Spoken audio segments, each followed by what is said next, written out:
तो आप अगर ये कहते हैं कि वालिदैन के बाद इसकी नहीं, वालिदैन को सबसे पहले ज़रूरत है लाइफ कोच की और रिलेशनशिप कोच की। अब देखिए जहाँ हस्बैंड वाइफ ठीक हैं वहाँ क्या बच्चा, उनका बेटा एक अच्छा शौहर नहीं बनेगा, क्या उनकी बेटी एक अच्छी बीवी नहीं बनेगी? और अगर हस्बैंड वाइफ का ताल्लुक ही आपस में ठीक नहीं है तो वो नस्लें ऐसी तैयार कर रहे हैं जो जाकर कल को अपनी बीवी से लड़ पड़ेगा या वो अपने शौहर से लड़ पड़ेगी। तो इसका मतलब ये हुआ कि पेरेंटिंग के ऊपर काम करने की जरूरत है, वहाँ पर life coach relationship coach plays his और हर रोल। मीनिंग बाय आप कहते हैं कि जो लाइफ कोच होते हैं वो नेसेसिटी है सोसाइटी की इस वक्त, जी बिल्कुल, ठीक है बिल्कुल। लेकिन एक तरफ अगर देखें डिफरेंट पाकिस्तान के अंदर बहुत सारे मोटिवेशनल स्पीकर्स हैं और आपके साथ बहुत सारे दोस्त होंगे जो सर्टिफाइड लाइफ कोच भी होंगे, तो आप क्या समझते हैं, आप लोग जो जितना काम कर रहे हैं माशरे में कोई तब्दीली आई है अभी तक? बिल्कुल आती है इसमें कोई, लेकिन तब्दीली किसके हिस्से में आएगी? सिर्फ उस शख्स के हिस्से में आएगी जो आएगा।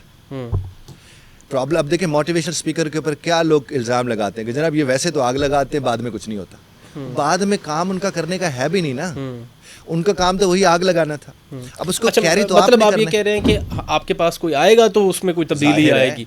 तो आपका यूट्यूब चैनल है जनाब, उस पे मैंने देखी एक पॉपुलर वीडियो है, तकरीबन कोई 8 लाख बंदे ने उसको देखा है। क्या वो 8 लाख बंदा वो तब्दील हुआ है फिर आपके पास जो आया है? नहीं, या सिर्फ आपके ऑफिस तशरीफ लाना? मेरे पास देखिए मेरा जितना क्लाइंट है वो पाकिस्तान से बाहर का है।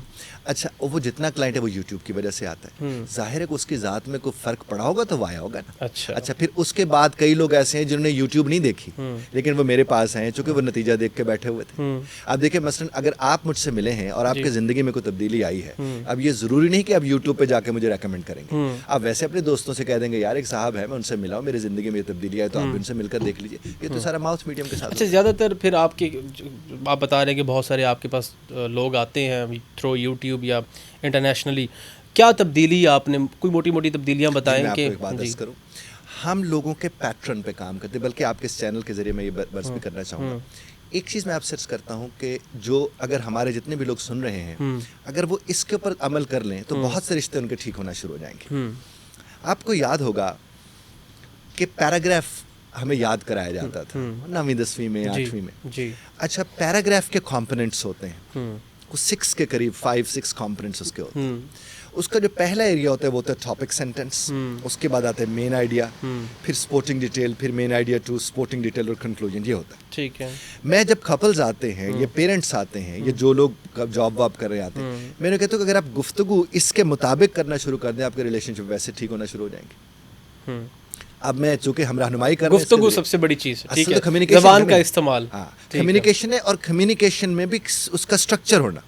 अब मिसाल के तौर पर एक साहब के पास उनका बच्चा आया और कहते हैं अब्बा मैंने रावलपिंडी जाना है, या पिंडी जाना है, या मरी जाना है, और आगे से उसके वालिद साहब से कहते हैं नहीं जाना भाई, तो क्या उसके बाद गुफ्तगू हो सकेगी? नहीं होगी। और अगर वही वालिद साहब उनसे कहते कि साहब जाओ और कुछ लिख कर ले आओ, तो वो लिखेगा मरी जाने के बड़े फ़ायदे, टॉपिक सेंटेंस, ठीक है, पहला फ़ायदा उसकी वजाहत, दूसरा फ़ायदा उसकी वजाहत, और आखिर में वो कहते हैं इस बुनियाद पर मैं चाहता हूँ मुझे मरी जाने दें। अब देखें माकूल लोग तो इस तरह गुफ्तगू करते हैं ना, वो रीजंस के साथ आए। अगर मैं लोगों से कहता हूँ रीजनेबल होता वही है जिसके पास रीज़न होती है।